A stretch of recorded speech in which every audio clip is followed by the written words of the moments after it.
Always optimize your content. It's really important to make sure that you identify your best performing content. This is not easy to do with Twitter. You basically have to pay attention to your website statistics and figure out which content update gets the most love from your followers. Once you have identified your best performing content, don't stop there. Don't just think that you're just going to have to come up with the exact same content. That's not going to cut it. Also, don't think that you only need to give your system a few days for you to identify your winning content. Here's the system that I use. Regardless of whether you are completely automating your system or you're manually doing engagements, you need to do the following as far as content optimization goes on Twitter. Step 1. Start with randomly selected content. Now, please understand that this content must be top content. Look at the reverse engineering section that I mentioned earlier in this training. You should know how to spot objectively good content.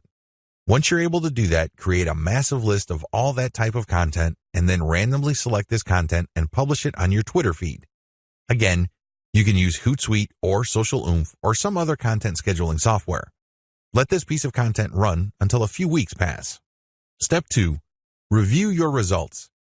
If you give the system enough time to tweet and keep republishing stuff that you have tweeted before, certain patterns should emerge. With enough time, you will get rid of false positives. These are content types or themes that you think are winners. It turns out that they're statistical flukes. Their success, statistically speaking, is just coincidental. With a few weeks, however, of running time, you should get a clear understanding of which of your content are real winners. Step 3. Focus on what works. At this stage, you should have a clear understanding of what truly works. These tweets are no joke. If you tweet this type of content, you can rest assured you will get quite a bit of engagement and click-through from your Twitter feed. You need to create more of this type of content. If you don't have the time or resources to do that, you should find other third-party content that is just like your winning content. Focus on what works. Scale it up. Pair it with your squeeze page tweets. Pair it with your content that leads to ads or other conversion devices on your website. Whatever the case may be, you need to focus on what works and scale up once you've identified reliably productive content. Again, this takes time. This is not something that you identify overnight. You have to let the patterns play out. You need to let the statistical flow of your traffic even out over a long enough period of time. If you do this right, you will be able to shift your Twitter feed towards content that has a predictable level of engagement. This paves the way for the success of your Twitter campaign.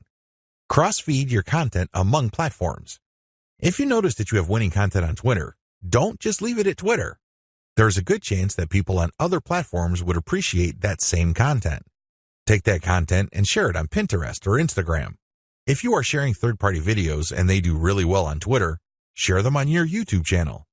Whatever the case may be, cross-feed or cross-pollinate your content among different social media platforms. There's a lot to choose from. There's Pinterest, Instagram, YouTube, Facebook, Reddit, and Quora, among many others. Mix and match. Pick your very best content. Try along different platforms and identify what works. Once you identify that a particular type of content that you tweet also does well on another platform, publish more of that stuff. Scale it up.